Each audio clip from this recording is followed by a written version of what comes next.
You're listening to Cards to the Moon, a podcast about trading cards from both a collector and investor perspective. We hope you'll stick around for the ride as we take a deep dive into the state of the hobby, share some hot takes, hopefully some useful advice, and fun stories along the way. Hey all, welcome back to Cards to the Moon. We're glad you can join us for episode 61. My name is Clark from 5 Card Guys on Instagram, and joining me as always is Hyung of Integrity Sports Cards and John, who is Trade You at Recess. Alright, so off the top, not sure if you heard the recent news that eBay is now launching its own vault service, but here are some key details. The eBay Vault is a 31,000 square foot facility in Delaware, probably for tax reasons, where like all the vault services currently offered by other competitors such as PWCC and Golden, the vault can store valuable trading cards for owners. And then also they have the option for sellers to sell and ship them out directly from the vault. The cards are also insured, of course, and kept safe from the elements. And if you remember, any cards bought on eBay worth over $750 are now already getting authenticated, or they're getting checked over that it's legit by PSA, and it's now being digitally imaged as well, which we discussed in a previous episode of this pod. Now, after that step, instead of the card being sent to you directly, you have the option now of just storing it in their vault until you want to sell it again.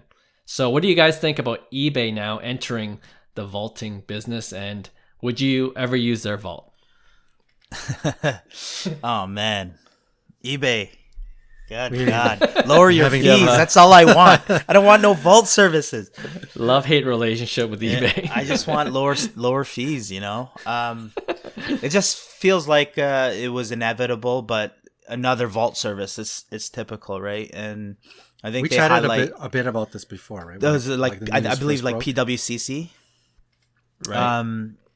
Anyways, yeah, and the vault service, I think it has a clientele for it, but like I personally wouldn't use their service. I could see the lure in it because even if you transfer ownership, so if I have a card and then let's just say I sell it to you, right? You could leave it in the vault. And there's no really, I guess, tax. There's just like a processing fee as well, right? So there's stuff like that where you eliminate the shipping and worry about the cards. It's a protective facility and whatnot and all that. But like I said, it's something I think you're missing a big part of cards itself is actually having the slabs in hand, right? So I know it's safe for some, and a lot of people worry about like security and, you know, shipping. Shipping is now a big concern with some people. You just see a lot of, you know, nightmare, you know, stories with shipping cards and insurance, trying to, you know, collect insurance from that. So I do believe there is a market for it. With that said, you know, I think it's going to be definitely more for a long-term investment purpose, you know, and I sell on eBay too. So I ship out a lot to some, you know, PWCC vaults and other vaults that, you know, especially like overseas, international, you know, buyers. Right. And I think that's where it really makes sense. And I guess if I lived overseas and I was dealing with, you know, the logistics of bringing thousands of dollars of slabs into my country, you know, across the world, that would kind of be almost an issue with even people shipping it out. Like a lot of people don't ship, you know, outside the US and Canada. So, especially from the eBay side, right? So I think there's a lot of value, but like I said, to each their own. It's definitely something that I wouldn't use just because, you know, I like to have the slabs in hand. But I definitely could see the use for it. Sure. Mm-hmm. Yeah, I mean, it's not obviously... As a true collector, I want my cards in my hand. So number one, it doesn't necessarily appeal to me. But I could understand if, let's say, I'm playing in the space of owning 5-digit cards, 6-digit cards, 7-digit cards. Not only that, I am somebody that may be pretty well known in the industry. Like I have a big social media following, or like, somebody happens to know where in some sort of approximation I might live. Right. Like, so let's say you're a celebrity collector or whatever, right? I think in those instances, it can make sense in terms of your security.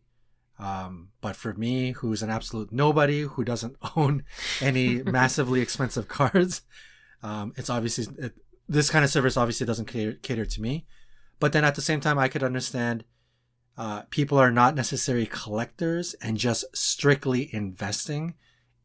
It could also be very attractive service for those folks, right? Kind of like Clark, how you said what was so attractive about Topps, whatchamacallit, like the NFTs, right? Is that there's a platform, you sell it, you don't have to worry about shipping, you don't have to worry about damage, something getting lost. It's you're kind of trying to mimic that space, right? So I think if you're like purely investment, something like that, it could definitely appeal to you. But for me, I want my slabs in my hand, right? Like you buy cards because you want it. You want it in your collection. You want to look at it.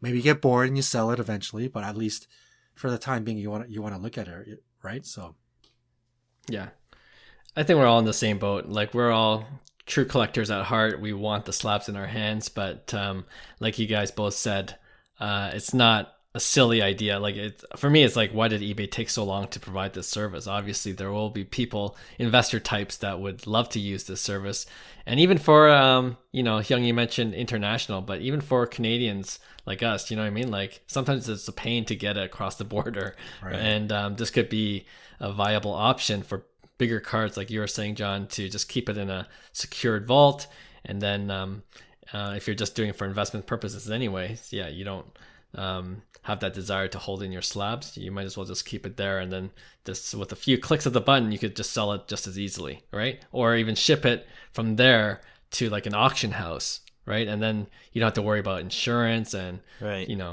Safety and all these other things that you got to think about now if you wanted to do that on your own. So yeah, it's I guess it was just a matter of time, but yeah, just kind of, it's good to provide that perspective for, I'm sure a lot of our listeners are like us. We're true collectors, probably won't use it, but I'm sure there'll be a... I wonder if there's a digital space in that. Like we talk about NFTs and stuff where you could still enjoy the card, but, have it elsewhere, but there's some kind of... Anyways, that was just so random. Like there might be one day like a digital aspect of it where I could somewhat enjoy my card, right? Right. So... Or like, like from a... No, I was going to mention that too, but this just seems like a logical next step, like for vaulting to get into the NFT space. Like, right. Instead of eBay or PWCC or Golden keeping track of who owns what card in their vault, right. You give the owner or the collector that actually owns it their NFT, right. That proves that you own the card. And then you could display that NFT to your friends. Like it could sound silly, like, oh, here, check out my digital image. But I feel like the next generation, like the kids, after us, they won't really care about a lot of physical assets anymore. Right. It's Makes just like, sense. here, look at what I have on my phone. And then they're like, oh, is this real? And then there's a way to authenticate that what they're showing you is, real, like NFT technology. Right. So, we'll probably sound like old people just talking about like, oh, back in the day we used to have these slabs in hand. Like I can already picture that right now with my two boys, you know what I mean? Yeah. But I think it's just inevitable. Like you bring that up, that's just gonna be the reality for future collectors.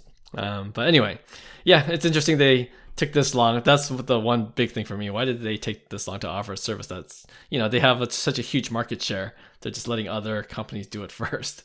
Maybe eBay's just a bit slower than others. Because they're still working on lowering their fees. You're going to wait a long time, Hyung. You're going to wait a long time. I feel like they're bringing out all these different services to justify their high fees.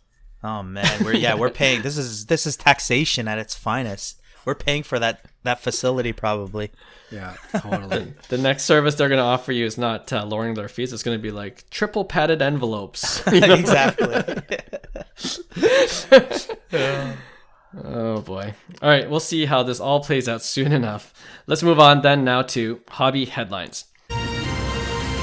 So for today's episode, continuing on the theme of what to do in a bear market, we've been saying that there could be some really interesting plays or good buys to be made with so many of these cards down in value. You know, there's a tendency to sell to cut your losses, which actually could be a good move for some of your cards, like your base cards.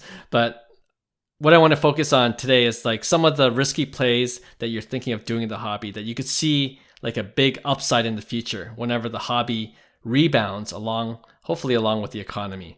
So yeah, just want to, throw it out there. Any ideas what you're thinking of doing? I mean, we touched about it a bit, I think, last week's episode. Like for me, I believe we're heading into a recession, and it's not all doom and gloom. I mean, we're feeling the pain of, what's happening here with the enormous amounts of inflation and how worthless our dollar is becoming, right? So, but with every recession there comes opportunity, right? So I think it's like I said, it's time to, stack cash and make the moves that you feel is a good long-term move, because I think what usually happens is this recessions usually shake people off. So you'll see the flippers. They're going to leave the space. They've already left the space because it doesn't make sense for them, right? And as they leave, I believe there's a lot of correctness that needs to happen. I think there's value in a lot of, those superstar type players that are on the trajectory of having Hall of Fame careers, right? So, like for me, I think that's a move that I'm going to start making is, kind of get rid of the inflated hype price of all these young stars for the most part. Not saying like, for me, I still believe in like the Acuñas and Tatis and Sotos. I think long term, you're going to be fine with them, especially like the higher end cards. I don't think people are going to be selling them during this time. There's no point, right? You just kind of enjoy those higher end cards. But like I said, the base stuff, the stuff that really doesn't have true value, when you talk about sheerly supply demand, especially in a bear market, you're going to see that there's absolutely zero demand in some of the lower end cards. And for me, as it gets worse, you can't just play defense all the time. This is the time where, it's not necessarily timing the market, but it's going to get lower and lower, and there's going to be more buying opportunities as time goes by in the next 12 to 24 months. So for me, that's where I stand. I know we talked about this a little bit last week, but it happens in similar markets. That's why I say it's no different even in the card market, because there is a physical asset component to it, and there is a lot of value in some of these cards still, and there is a huge potential in a lot of the card space still, but that doesn't mean that this is all going to go doom and gloom, right? So I think you're just really trading off a somewhat of a physical asset for a worthless cash at this time, right? So yeah, get ready to buy, I would say. Yeah, I don't know about risky, but I think we've always been talking about the GOAT type players and low pop, low numbered cards. This is essentially exactly why I went for that Soto update Refractor. It's a card normally that I couldn't afford, but I think right now is a time to target those types of cards. And I'm talking like the main characters in whatever segment that you're in. So if you're into modern vintage for baseball, like a great one is like we just talked about it, like Barry Bonds, the tops traded at Tiffany, right? The price on that is low, like Soto, Acuña, Tatis. If you wanted to get into Pokemon, like Charizard, F1, Lewis Hamilton, like target the GOATs in hockey, Wayne Gretzky, Lemieux, Gordie Howe, etc., etc. I think now is the time to move off of every other little play that you had. You're like, you got your Darius Garlands and you got your these, and you're banking on this guy to play well right now. And then, get off of all that. And while we're in this bear market, get into like low pop, GOAT type, because when the market rebounds, those will be the ones that take off first and foremost. And then you can, if let's say it's a card you get bored of, or you don't want it anymore, or all of your cash is in this one card, that's when you can sell it off and start getting back into some of your smaller plays and risky plays and Tyrese Maxey's of the world. You can get back into that. But I think for me, I believe in Maxey. But anyways, I believe right now is not the time to really go after these sort of like sports plays and like thinking about prospects and their futures and stuff like that. For me, I would rather start to move my money and start to clump it into some GOAT style, low population cards, and then just sit on it for 6 to 12 months. And let's see what happens to the market overall and the world overall, and then come back into it in a bit. No, it totally makes sense to me. I was going to mention that too. Like I'm targeting GOAT players, numbered cards of GOAT players, right? But like when the hobby is like, when it was so hot, and then we're all saying like, oh man, I wish I could afford that card. And then, when the hobby's not doing as well, and then now, like the target price is there for you. Right. Why is it that we can't pull the trigger anymore? You know what I mean? Like you're like, oh, I don't know if I want to do that anymore. It might go down a bit.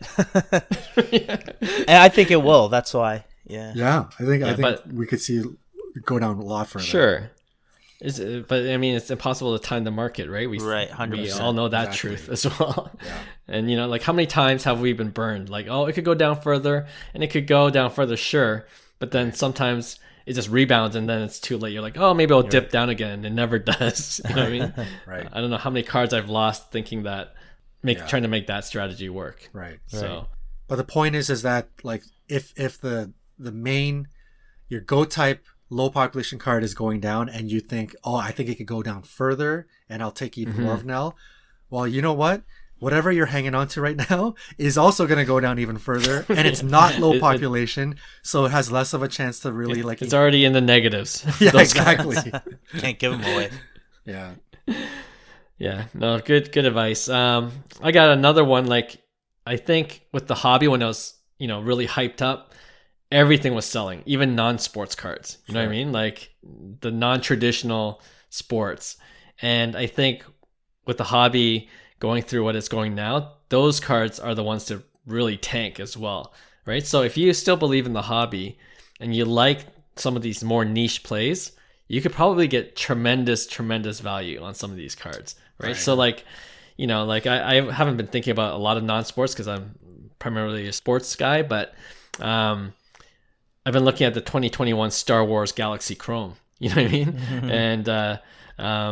And like more specifically, we're just talking about this off air, the Jedi a la Kurosawa, the card with the 7 or 6 or 7 Jedis in attack Japanese mode art. with the Japanese art, the red sun in the background, And I think Great Curator made it popular by selling his Superfractor of that card. Like, that card raw, the Refractor version, is going for like $150 right now. Wow. You know what I mean? Like at the hype of the hobby, I could see that going for like 500 or 600 at the very least. So yeah, like there's some niche plays that you can definitely make too at this time, because I think they're the ones more heavily discounted. And especially if you're like into Star Wars or into some of these other non-sports cards, don't be afraid to make that move. I know like we talk about investing GOAT players, which is a really good strategy, but maybe you don't even have the funds to invest in GOAT players, right? Good point. So yeah, look where there's more value, I guess. And another one I had, and I think I mentioned this in a previous pod as well, like if you like to complete sets or subsets, completing sets is pretty hard because there's so many variations, and so the checklist is huge. But like subsets, like I just completed one of the Home Field Advantage Top Series 1 inserts. So I got all 10, and sweet. I 2 of them I told you I paid at the peak, and then I feel better. Like I dollar average cost down for the other 8. That's true. So your all-in cost is pretty good. Exactly. And so as a set, I didn't pay as much, but at the peak again, I could have seen those inserts. These are supposed to be case hits. I feel like there's a lot for it to be case hits, but that just shows you the print cap. The print run. The print run. It's probably ridiculous, but Yeah. the odds of getting those home field advantage cards is like 1 in 223 packs, Yeah, 223, right? So back at the peak of the hobby, that would have had more value. Now it's like $40 to $50 each, you know, Right. and like if it rebounds, like I think for me personally, I like this subset specifically because like I feel like this is one of the first inserts that Topps has done, and Right. and it actually looks nice, like in terms of the artwork, and although it's a blatant ripoff of the Panini Downtown. But if you think of like the Panini Downtown, when was their first Downtown set? Like I'm sure man. that's worth something now. I don't even know. You know what I mean? Yeah, Maybe like But if you could trace it 2014 or back, something like that. Yeah. sure, yeah. And there's been a lot since, but if you go to the first set, like I see this Top Series 1 home field advantage kind of as like one of the first insert types that, moving forward, people will see like, oh, this was a good set. It can be wishful thinking on my part, but You know what? From a but- hobbyist perspective, yeah, inserts, like rare inserts, are so underrated.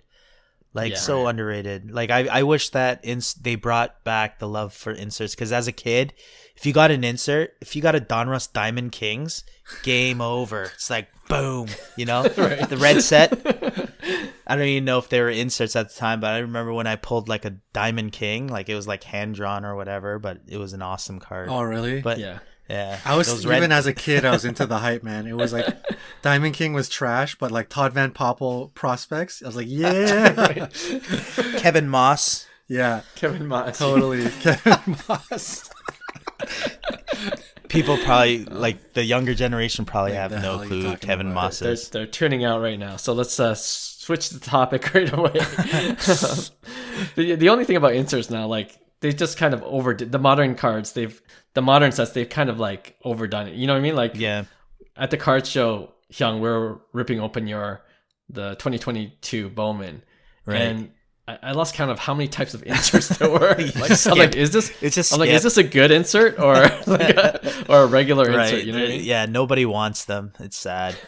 Yeah. It looks kind of cool, but yeah, I have no idea Right. which ones are the good ones and which ones aren't. So, yeah.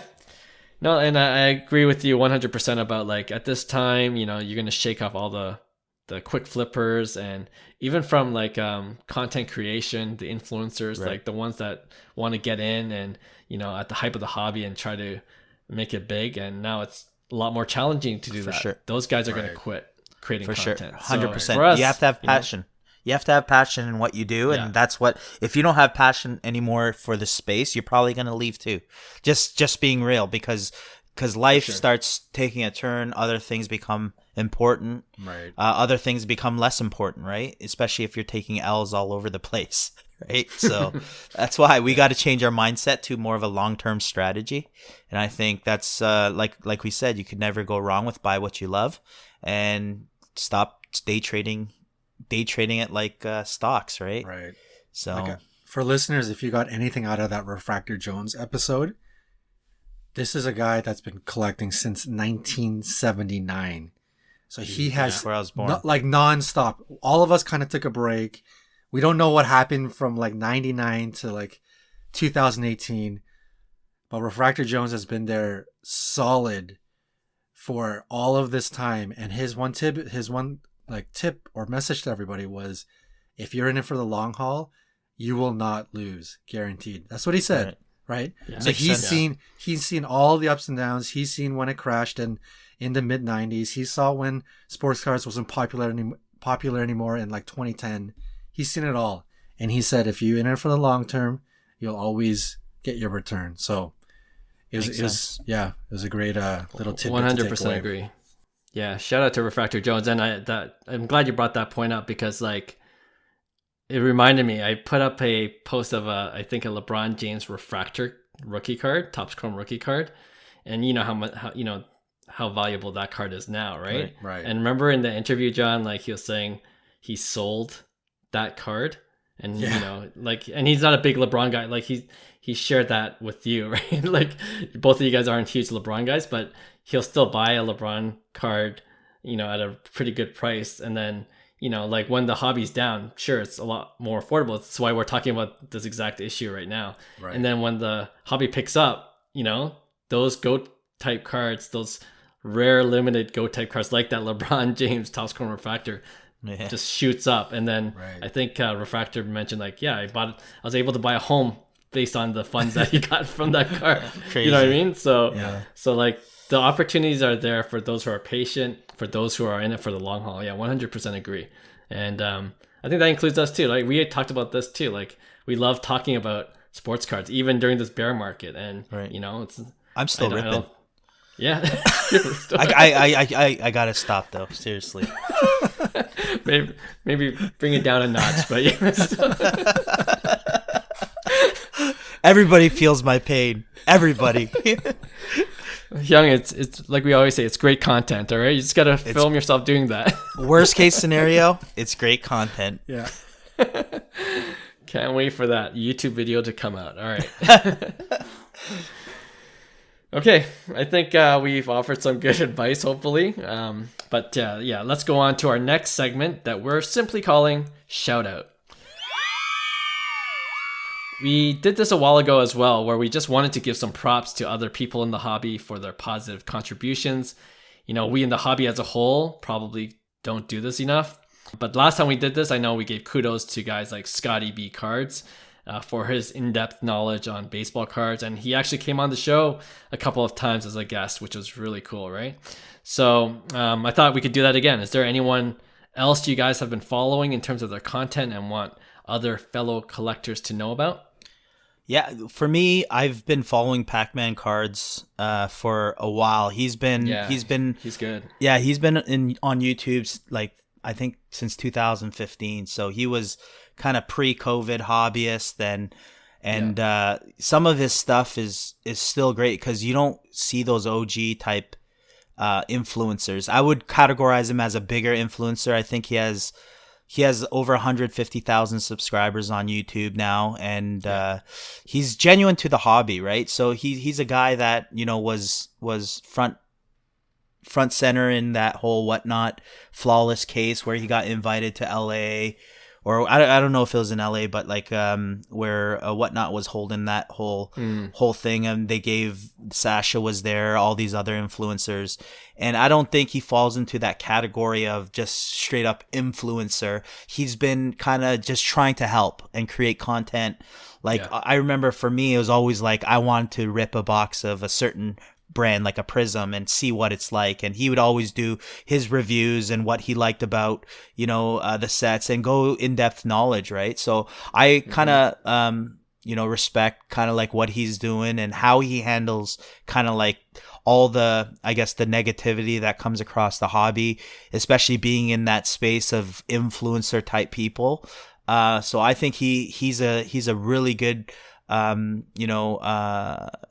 account to follow, just because he talks about relevant things, you know, and it's more hobby focused than anything. It's not necessarily about, you know, flipping always and stuff like that. He's going deep into sets and doing reviews as well. So yeah, he has a YouTube channel. He has Instagram that he's pretty active on as well. So for me, I totally give a shout out to Packman Cards. Yeah, good choice. Yeah, no, like I think he was one of the first guys I just saw his YouTube channel, like just you know, it's very basic at the time. But it was so captivating. You know what I mean? Like, what's he gonna hit? You know, like one of the first guys to really do that for sure.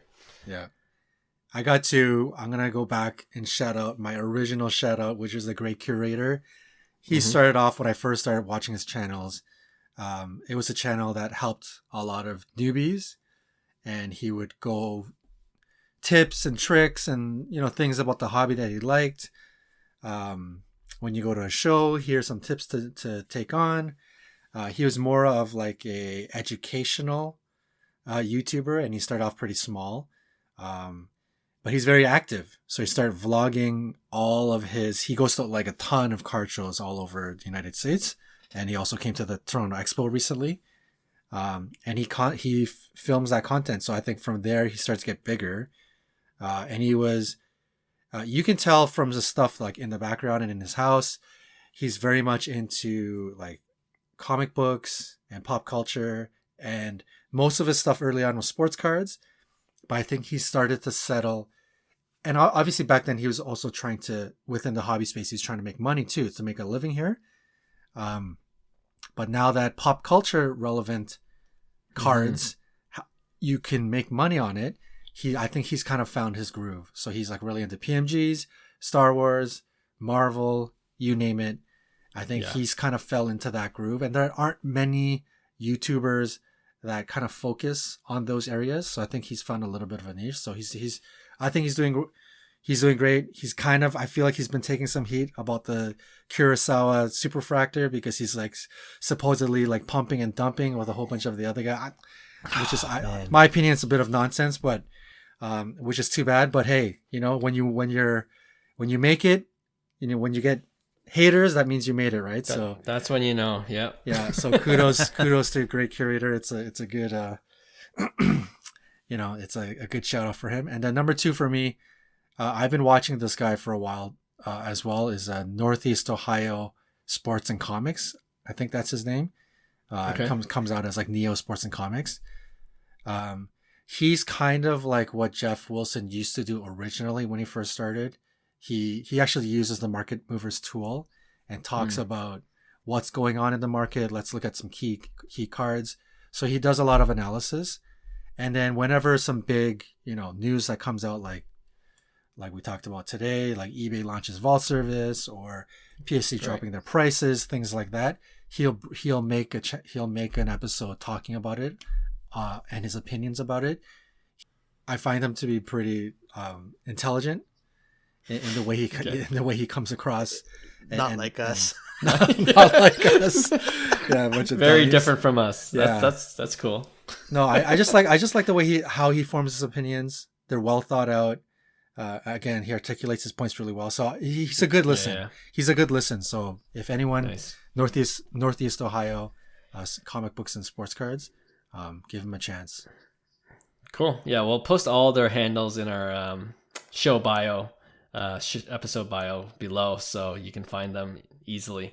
My one shout out is a guy on Instagram I found recently. His handle is King of the Cards, cards with a K. And I think he was at the Toronto Sport Card Expo as well. Yeah. But he started doing like these kind of joke kind of videos, you know, almost like TikTok like, you know, and that got my attention. But then he did this like $1 sports card challenge where he just started with $1 and then just built his way up. And it's kind of cool. Like I think he got up to a few $1,000 card value. Yeah. Right. So, and it's just hustling, and, you know, you like to see guys like that, like make those moves, how they make the moves, you know, and how it's possible. You know, it is a lot of work, right? Especially at the beginning. Right. And sure. But yeah, no, it's doable, right? Yeah. And I think that was pretty engaging, just how far he got. I don't know if he's still on it, but yeah, it was crazy. Every time I check back on my Instagram feed, it's like, holy, he has a autograph of this guy, 2 autograph cards now.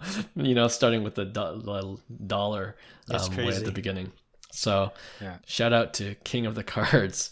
And I was going to mention Great Curator as well, but I don't have to because you did, John. But yeah, I like how he addresses trolls now too, you know, like just trying to keep the space positive as much as possible. And yeah, that's what we want to see as well. Right. So if you never heard of these guys, yeah, definitely give them a follow and check them out. There's a lot of good content creators and influencers in the hobby. And I know we have a tendency to focus on the ones that are more controversial, but hopefully we can do more of this in future episodes as well. All right. With that, let's finish off this episode with our weekly segment we call Pick One. All right. And this is where we put up 2 cards or sets, and we debate which one we would rather invest in. Okay, so Hyung, as usual, do you want to start things off? I'll lead off, and I know this is kind of pertaining to you, Clark, because you made a move on this, so I know there might be a bias for you, but I want you to, you know, just feel it out. Just wait until I pull this. So it's a 2013 Bowman Chrome Aaron Judge Refractor Auto, BGS 9.5. Which is which you picked up at the show. This is why I said you're going to be biased about this. So the last sold, it was pretty low at $1,800 US versus a 2014 Bowman Chrome first of Mookie Betts Refractor Auto. That's numbered to 500. a BGS 9.5 sold for $1,900. Which one are you guys buying between the two? They kind of entered the league in kind of like the same time frame, so both are on trajectory, in my opinion. If Judge keeps on playing the way he's doing, I'm telling you, he's gonna break some records for sure. Just because I know he's a little older, and that concerns a lot of people. But I'm telling you, at this rate, he'll be over 500 home runs, in my opinion. And if he's a lifer for New York, his value might skyrocket as well, just based on the history of New York, right? So, and obviously Mookie's Mookie, he might turn some heads this year with a potential MVP run, but I think his cards are still undervalued, especially, I will say, sorry, I know this is a pick one, but his Bowman Chrome first base at $150 is a steal in my opinion. But anyways, wow, between the two, which one are you guys picking? Johnny, you go first. I will definitely go first. I am not going to quite jump on the Aaron Judge hype train quite yet. I think if you're a flipper between these two right now, the Aaron Judge move is tantalizing. I think there is a great chance that card can double by the end of the year. And clearly, Clark, essentially why you made this move, right? Mm-hmm. Plus, you also, you've mentioned a lot, like you actually like Aaron Judge. So even as a collector, you kind of get to enjoy both. So I get it. Yeah. But we just talked about getting out of your base, getting out of your high population cards, and putting it into GOAT type players. I don't put Aaron Judge quite yet in that category. I still think he's a bit inconsistent year to year to be on that level. But a guy like Mookie Betts, he's just too consistent. He's showing another MVP run type season. And his value is pretty low for who he is as a player and what he means in the game of baseball. So I think when we talked about that, like moving away and putting a GOAT type, I got to stick true to the strategy that I'm holding right now. So if it was me and I'm spending the money, I'm putting it into the Mookie Betts. Yep, makes sense to me. Mm-hmm. Man, this is catered to me because my history. Like, I don't know if you guys heard me with my Mookie Betts first Bowman Chrome base auto card that I had, BGS 9.5, Right. and I bought it for $30, which is insane. Oh my God. And then I flipped it for $60, and now look where it is now. So, we talked about this before too. Like, I just can't get back into it because I did that, Right. So, but on the other hand, I had a chance to get a Aaron Judge base first Bowman Chrome BGS 9.5 for $99. And I was thinking about it, and I never pulled the trigger, and and so like both those cards have stories attached to it for me. But if I was going to get back into it like I did with Aaron Judge, I would get into a better card. So like this is kind of a different scenario. Yeah, like I would actually consider more getting a Mookie Betts Refractor rather than going back to the base card that I used to have. Right. Makes me feel like, oh, it's something different. But I think you kind of mentioned it. I think the short to midterm flip of Aaron Judge is very tantalizing for sure. Just the scenario, just if things break right, and I think we mentioned it either earlier in this episode or the one before it, where if he hits 60 plus home runs this season, he plays for the Yankees. If he breaks Roger Maris's, who was another Yankee, his record, the narrative is there for the hobby to just pick up on, for sports writers to pick up on. Right. And I think that will just inflate the price of his autographed rookie cards. And I think Mookie Betts is more of a longer term play. Like you said, if you consider him a GOAT player, you gotta have to wait a while to see his true value of that card, right, over a longer period. And I have no doubt, we talked about Mookie too. We love, especially with Scotty B, right? Like we all love Mookie and think he's terribly undervalued. But right now, if I was given the option, like you're this 1v1, Will I trade my Aaron Judge refractor card that I have now for a Mookie Betts? Ooh, that's a good one. Yeah. No? No, I'm not doing it. I'm not doing it. Yeah. Makes sense, though. Yeah, I Yeah. like it. Yeah. So I'm going with Aaron Judge on this one. You know what? That's you guys summed it up perfectly. I think it's kind of like the short-term play could be like an Aaron Judge based off, I mean, if he hits over 61, that's a big statement for Aaron Judge in a New York Yankee uniform. A lot of history there. Right. So especially on a down season where, people claim that the balls aren't juiced as much, you could see a lot of numbers are down this year from a hitting perspective. But yeah, I think there's tremendous upside to that. But for me, it's Mookie Betts hands down. Just I'm looking more long-term play. What this more safer investment would be. I just look at Mookie's numbers and his year-to-year, his career WAR at 53. He's probably going to double that before he's done. And if he's in the hundreds, like that's elite class of Hall of Famers. And he's on that trajectory, right? And he had I'd say one bad season, which was his worst season last year, but he still hit 264 with 23 home runs and was an all-star at the end of the day, right? And that's one of his worst seasons. And he's a career 300 average hitter and a potentially 500 home run type caliber player. Whether he reaches 500, that might be a little stretch, but I think he has tremendous upside just based on his age and kind of his trajectory, his Hall of Fame trajectory, and where he's at. So for that price, I think he's still buy. Like I said, I think it was right before this, his Bowman first chrome base PSA 10 is selling for $150, which is insane considering your Julio Rodriguez, your Bobby Witt Jr.'s, your Spencer Torkelson, even Acuna, Tatis, all them. They're more expensive almost in some instances than a Mookie Betts first chrome, right? And like I said, print runs were different back then, and a lot of people weren't in it for the flip. So a lot of these higher end color cards that you don't see, you go on eBay, it's hard to find. Like even I was looking at Aaron Judge, like a good Bowman Chrome auto. It's tough just because it's 8 years away, 9 years ago that the card surfaced, and compared to like the 2019s and 2020s, you see people just, okay, I want to just flip it now, right? But as years go by, these cards are getting really, really tough to find.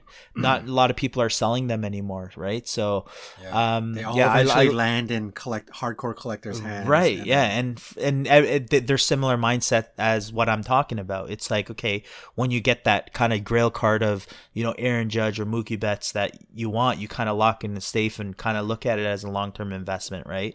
And that's 9 years ago, right? So you could kind of draw parallels to future markets as well on these current superstars, right? So, but for me, it's going to be Mookie Betts, just because I just believe in him long-term. But I do like to play Clark. I will say I want to see Judge hit like 70 this year. I hope he does, because it'll bring some kind of spark to the baseball that's needed, because get people excited for sure. Yeah, because you're missing out on Tatis and Soto, even Acuna, like the guys that are supposed to be the Vladdy. All four guys are the hype of baseball. You don't have it right now, right? So yeah, I'm hoping Judge does something stupid like that. No, I'm rooting for both. Having said that, they're those guys you just mentioned, the young talents that we all believe in still. Like you said, like hitting is down, right? Like they're batting 250, 260, the guys that are playing. But Judge is batting 315 right now. Mookie's batting 302. So yeah, you want to see those kind of players do well, and just for sure. It'll be exciting to watch. So that's a good one. Johnny, you got yours? Hi, boys. So we touched on this a little bit this episode. Better investment over the next 6 to 12 months: sports cards or non-sports cards? We're talking pop culture cards, Pokemon, Marvel, Star Wars, Pop Century, whatever you want to name it. Sports cards or non-sports cards? 6 months, eh? 6 to 12 months? 6 to 12 months. That's tough. Short term. I know I said before earlier in the segment, like there's tremendous value in non-sports cards. But that being said, I think it also takes a bit longer for those cards to rebound in terms of value. right? So I think you get, generally speaking, non-sports cards for cheaper than, sports cards.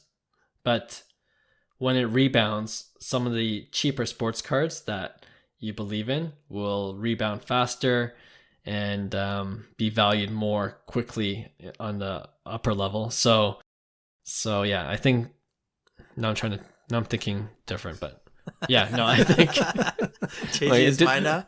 Do I really believe that? Yeah, I'm sticking with sports cards. I think sports cards will rebound faster than non-sports cards, although you could get non-sports cards at better value right now. If that makes sense. Makes sense. Right. Yeah, I'm gonna agree with Clark here too, just because I think with baseball, for instance, you have releases. I think releases are important to the hobby, with prospecting, and as well as the up and coming stars in 2022, like Topps Chrome, for Wander, Julio, Bobby Witt Jr. And I feel like there's a lot more daily activity that allows the sports card market to kind of feel that bump based off kind of like every day, what's happening in the sports world, right? Whereas pop culture cards, I just feel like there's not a lot of people in that game as well. So I don't think in the 6 to 12 months period, I believe there will be a lot of buying opportunities that may spark the pop culture non-sports card market, like Marvel, Star Wars, and whatnot. But overall, I just think there's too many factors that make the card market move that you'll still see, I guess, a better investment in that part. Like I tie Las Vegas into this as well. Like, I mean, if we were betting Las Vegas Pokemon, like putting money on Pokemon and stuff like that, I think it would be different. But reality is, sports betting is huge and massive, and it goes hand in hand with the sports card market ripping and all that jazz, right? So I think there's a lot more fundamentals to go with the sports card market. So I'm going to just stick with that, with what I know. Hey, but you know what? Maybe there's a surge in pop culture, cards. I see it here and there. It's a niche market, but I could see it picking up as well. Mm-hmm. I don't know what I was thinking. I think I've asked a question like this before. Number one. Number two, I don't know what I was thinking, because I'm asking a bunch of sports card guys about pop culture cards. We are not certified to give any sort of opinion on pop culture cards. So clearly it was probably bound to be a sweep. But you know what? I'm going to give my opinion on both. I think sports cards long term, to me, I mean, we know it the best, so we're biased. I think it's going to be the winner. I honestly think vintage sports cards is going to save sports cards even in the short run, because I think sports cards, there's a lot of negativity around for the short term around, especially ultra modern, right? We're talking Select, Prism, overprinting, all of these other brands that Lux and this and that people are like, you guys are just trying to take us for a run. So there's a bit of a negative image right now on the modern game. And I think that's going to really affect sports cards overall in all people's eyes, right? Investors, flippers, hobbyists, etc., etc. But I do think low pop, goats, vintage is really going to save sports cards in the short run and the long run. But I am going to say, I'm just going to take a chance here. Like, clearly we all thought we're going to pick sports cards, but let me go the other way and be one to make a bit of a point about pop culture. And, Marvel, Pokemon, Star Wars, Pop Century, things like that, there's no conversation about overprinting and anything that really too negative, right? So I think as more Marvel movies come out, I think there's like another Thor movie coming out and a couple others. Star Wars has a huge, kind of like F1, right? Star Wars has a huge untapped market that may connect with this card world, right? They're all into paraphernalia and toys and all that stuff. But if you can connect that world into cards, who knows what could happen. Pop Century, I don't know what Fanatics would eventually do with maybe movie cards, but if they made like still images of like iconic movie moments, I don't know what it's going to cost to get those images, but that would be pretty awesome to have superfractors of like really iconic images of 80s movies, 90s movies, etc. as we go forward.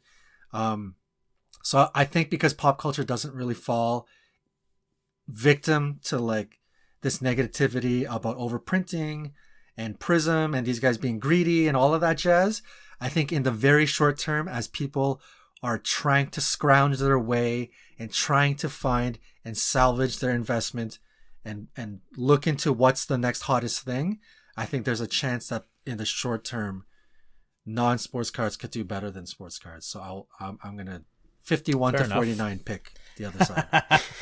Right. And again, I am not certified to give any sort of opinion on non-sports cards. So take that for what it is. You just wanted to save your 1v1. I 100% just wanted to save my 1v1. That's cool. All right. Okay, we'll end off this pick one segment with my pairs of cards. The first one is the Patrick Mahomes Optic Holo PSA 10. Johnny, you and I have been wanting one for a long time. Last sold for $1,900. Holy. Yeah, US. Remember when we were like 3,000? That is a good I gotta buy it. That's a gotta good buy deal it right now. If it just dips 1900. below 3,000 and then we kind of forgot about it, it's 1,900 last sold. Wow. I think I saw one at the expo for 5,000 Canadian. So yeah, you were talking about how dealers are overpricing. Right. But then when I saw that card like in person, it's a beauty. Like the shine so off of nice. it. Yeah, I love it. So anyway, that's on one side, 1,900, or a Joe Burrow and Justin Herbert field level silver PSA 10. You get both, and they're both going for about $950 each, so $1,900 combined. So you got fair value there. So what are you going for? One Mahomes Optic Holo PSA 10, or Joe Burrow and Justin Herbert field level select silver PSA 10. I'm going to go with the 2017. I guess it would be 2017 Optic Holo Mahomes, just because, one, there's a lot of speculation and inflated price on Herbert and Burrow, but we know that market. We do the same thing with young superstars in other sports as well. But I just feel from a more like hobbyist perspective, I feel like Select in that year, Select from 2019 and previous, I feel like there's a lot more value. I feel like the field levels and the court sides in the 2020 plus, I feel like they've printed so many parallels that it loses its luster, kind of, right? And and the Mahomes, like you guys said, it's such a beautiful card, especially Optic football. With the rated rookie logo and the pose, the Optic pose. It's such a classic card, and I think in 2017 we're dealing with way lower print runs than modern times. And like I said, you're banking on two young stars to keep up that play, right? And I find markets will eventually correct itself both ways, right? So I think Mahomes has the resume, and he's not done. I believe, he still has a lot in him. So I'm going to go Mahomes, even though his price might even dip even more. But I think the supply demand in terms of the population of the silver Optic Holo is, I guess it would just be an Optic Holo and not a silver, but Optic Holo is way lower than, I guess, the others. Well, let me give you the pop count, actually. It might surprise you, and I don't know if this will change your mind, but the Optic Holo PSA 10 pop count for Mahomes is about 649, so 650. Okay. Mm-hmm. And then Justin Herbert's field level silver PSA 10, the pop count's 218. Right. Joe Burrow field level silver PSA 10 is 340. Yeah. So for me, that's I don't think that changes anything, just because for me, I'm used to like courtside silvers, field level silvers pre 2020 20, they Right. should be way lower, lower. you know, Way lower way, than way that. lower, Yeah. right? Yeah, So fair it becomes a lot more common. So that's, Fair enough. Yeah.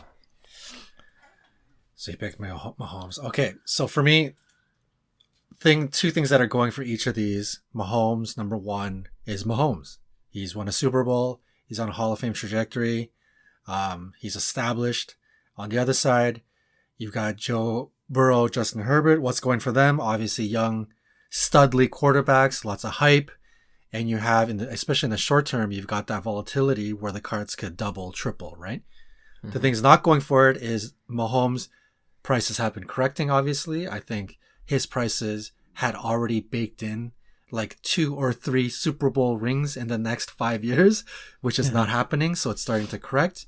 And we could see that price possibly go down even more. Let's say Mahomes and the Chiefs don't come out to a flying start. And on the flip side, like Hyung, you stole my words exactly. I was thinking of saying Select is kind of the super, super ultra modern Select is kind of losing its luster. And I 100% agree. I don't trust Select as a brand, and the image and the the pain, the hurt that the brand has taken, especially in 2020 and up. I don't know what it's going to take to rebound it, but to me, even for me, when I look at field level and courtside, it's just not special. I know that you can tell by the amount of them getting pulled from blasters and blister packs. You can tell that there's a high population count. So it just doesn't seem as special as before. So I don't trust the Select brand. So as much as Mahomes, I think, could maybe go down more, it's 2017. Overall, it was pre-2018, which was where pop counts really start to explode. So Mahomes is right before that. Classic image, Holo. You know, again, going after go type players, I think it's a lot safer. And the card has taken a hit. And I think at $1,500, $1,600, you know, if it goes to that or lower, there is going to be a lot of support at those prices. And you, Clark, you and I will be one of those people that is going to support that price. So I'm picking Mahomes. Okay. Yeah, no, I won't belabor the point. It's going to be a Mahomes sweep. I thought I could get you with 2 young stud QBs, field level silvers, but yeah, I'm glad you made the point about Select, especially the later editions or sets with their pop count, because I was going to make that point as well. But and the other thing was, I don't know if it would have gotten you, but yeah, the Mahomes Optic Holo has definitely seen a bigger dip than the other 2 cards that we mentioned. Right. So that might scare some people off, right? But it's what we were talking about before. It's like, oh, we would have bought it at sub 3, and now we're looking at it at sub 2. You're like, should we just wait, or should we just get it now? And then it's gonna go back up to 3 when the season starts, you know. Yeah. So we'll see. Now that I'm reminded of, like, now that I just checked it recently and saw how low it is, I'm like, gotta put that back on my watch list again. Yeah, totally. So we'll see. All right. Yeah, that's the show for this week. We appreciate, as always, our listeners and our subscribers. If you can give us 5 stars if you enjoyed the episode, or if you enjoy our podcast in general, that'll be much appreciated. And yeah, we will see you again next week. Bye. Hey, thanks for listening to Cards to the Moon. We'd really appreciate you subscribing to our podcast wherever you listen to your podcasts. And you can also connect with each of us on Instagram at 5cardguys, or you can follow Hyung at Integrity Sports Cards, or John at TradeU at Recess. You can also check us out at 5cardguys.com. Thanks again, and hope to connect soon.